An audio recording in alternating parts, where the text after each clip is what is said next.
اشہدو اشہدو اللہ الہ لا الہ الا اللہ الا اللہ وحدہ لا شریک لہ لا شریک لہ محمدًا وأن عبدہ ورسولہ۔ جماعت احمدیہ مسلمہ میں شامل ہونے کے لیے چوتھی شرط: بیان فرمودہ مسیح موعود و مہدی موعود حضرت مرزا غلام احمد قادیانی علیہ الصلاۃ والسلام۔ بیعت کنندہ سچے دل سے عہد اس بات کا کرے کہ عام خلق اللہ کو عموماً اور مسلمانوں کو خصوصاً اپنے نفسانی جوشوں سے کسی نوع کی ناجائز تکلیف نہیں دے گا، نہ زبان سے، نہ ہاتھ سے، نہ کسی اور طرح سے۔ قرآن پاک میں اللہ تعالیٰ فرماتا ہے: اعوذ باللہ من الشیطان الرجیم الذین ينفقون في السراء والضراء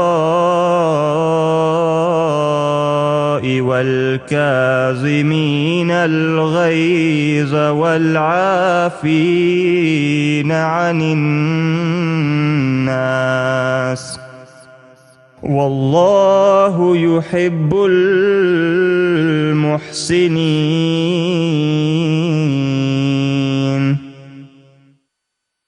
وہ لوگ جو آسائش میں بھی خرچ کرتے ہیں اور تنگی میں بھی، اور غصہ دبا جانے والے اور لوگوں سے درگزر کرنے والے ہیں، اور اللہ احسان کرنے والوں سے محبت کرتا ہے۔ اسلام کی اس خوبصورت تعلیم کے بارے میں حدیث نبوی صلی اللہ علیہ وسلم۔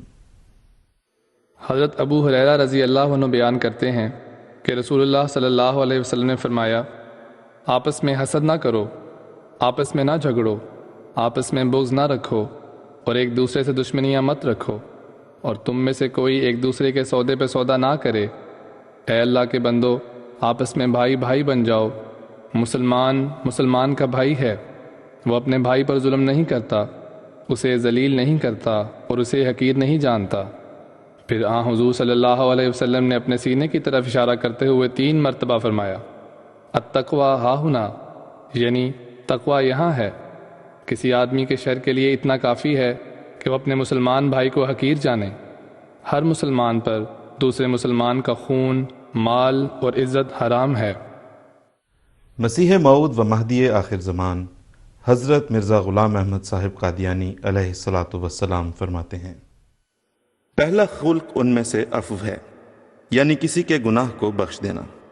اس میں ایصال خیر یہ ہے کہ جو گناہ کرتا ہے وہ ایک ضرر پہنچاتا ہے، اور اس لائق ہوتا ہے کہ اس کو بھی ضرر پہنچایا جائے، سزا دلائی جائے، قید کرایا جائے، جرمانہ کرایا جائے، یا آپ ہی اس پر ہاتھ اٹھایا جائے۔ پس اس کو بخش دینا، اگر بخش دینا مناسب ہو تو اس کے حق میں ایصال خیر ہے۔ اس میں قرآن شریف کی تعلیم یہ ہے کہ وَالْقَاظِمِينَ الْغَيْظَ وَالْعَافِينَ عَنِ النَّاسِ، اور جزاء سیئۃ سیئۃ مثلھا فمن عفا وَأَصْلَحَ فَأَجْرُهُ عَلَى اللَّهِ، یعنی نیک آدمی وہ ہیں جو غصہ کھانے کے محل پر اپنا غصہ کھا جاتے ہیں اور بخشنے کے محل پر گناہ کو بخشتے ہیں۔ بدی کی جزا اس قدر بدی ہے جو کی گئی ہو، لیکن جو شخص گناہ کو بخش دے اور ایسے موقع پر گناہ کو بخش دے کہ اس سے کوئی اصلاح ہوتی ہو، کوئی شر پیدا نہ ہوتا ہو، یعنی عین عفو کے محل پر ہو نہ غیر محل پر، تو اس کا وہ بدلہ پائے گا۔ امام جماعت احمدیہ عالمگیر امیر المومنین حضرت مرزا مسرور احمد صاحب خلیفۃ المسیح الخامس ایدہ اللہ تعالی بنصرہ العزیز نے فرمایا: اس شرط سے واضح ہے کہ غصے میں آ کر، مغضوب الغضب ہو کر، اپنی انا کا مسئلہ بنا کر، اپنی جھوٹی غیرت کا اظہار کرتے ہوئے نہ ہی اپنے ہاتھ سے نہ ہی زبان سے کسی کو دکھ نہیں دینا۔ یہ تو ہے ہی ایک ضروری شرط کہ کسی مسلمان کو دکھ نہیں دوں گا، یہ تو ہمارے اوپر فرض ہے، اس کی پابندی تو ہم نے خصوصیت سے کرنی ہی ہے۔ کیونکہ مسلمان تو ہمارے پیارے محبوب، پیارے آقا حضرت اقدس محمد مصطفیٰ صلی اللہ علیہ وسلم کی طرف منسوب ہونے والے ہیں، ان کی برائی کا تو ہم سوچ بھی نہیں سکتے۔ اب حسد ایک ایسی چیز ہے جو آخر کار بڑھتے بڑھتے دشمنی تک چلی جاتی ہے۔ اس حسد کی وجہ سے ہر وقت دل میں جس سے حسد ہو اس کو نقصان پہنچانے کا خیال رہتا ہے۔ پھر حسد ایک ایسی چیز ہے، ایک ایسی بیماری ہے جس سے دوسرے کو تو جو نقصان پہنچتا ہے وہ تو ہے ہی، خود بھی اس آگ میں جلتا رہتا ہے انسان۔ اور چھوٹی چھوٹی باتیں ہیں جو حسد پیدا کر رہی ہوتی ہیں کہ فلاں کا کاروبار کیوں اچھا ہے، فلاں کے پاس پیسہ میرے سے زیادہ ہے، فلاں کا گھر میرے سے اچھا ہے، فلاں کے بچے زیادہ لائق ہیں۔ تو عورتوں کا یہ حال ہوتا ہے کہ فلاں کے پاس زیور اچھا ہے، تو حسد شروع ہو گئی۔ پھر اور تو اور دین کے معاملہ میں جہاں نیکی کو دیکھ کر رشک آنا چاہیے، خود بھی کوشش ہونی چاہیے کہ ہم بھی آگے بڑھ کر دین کے خادم بنیں، اس کے بجائے خدمت کرنے والوں کی ٹانگیں کھینچنے کی کوشش کرتے ہیں کہ کسی طرح شکایات لگا کر اس کو بھی دین کی خدمت سے محروم کر دیا جائے۔